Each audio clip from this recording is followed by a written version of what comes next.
Oh nee. Lotzens, wenn wir mal wieder ein bisschen mehr mit uns Geschäft gegangen sind, stellt wie Fass, wo neulich wieder das Klopapier hebt. Und just darum hat das auch seinen eigenen Viertag verdient.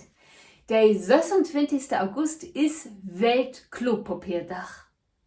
Erste Hinweisen auf das Verwenden von Klopapier finden wir all im 14. Jahrhundert und was in China.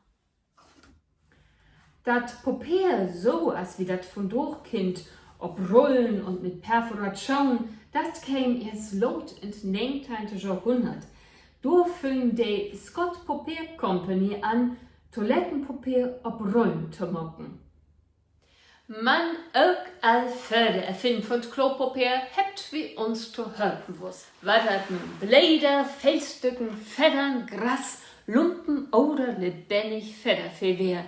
Ob ein Ort habt wir den 8. schon noch wieder blank kriegen. Die alten Griechen und Anatolier zum Beispiel hat flache Steins brucht. Die Römers natte Swem ob Est piekst und dann no Gebrug in Salzwasser dückert.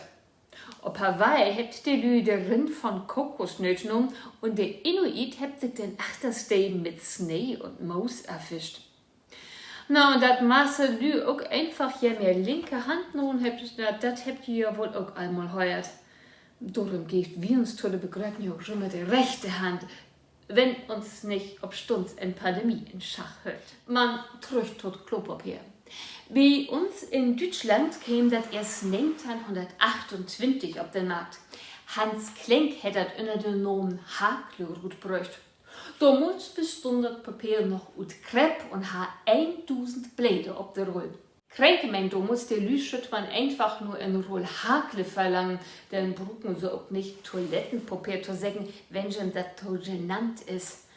Na, das Problem habt ihr von doch nur nicht mehr.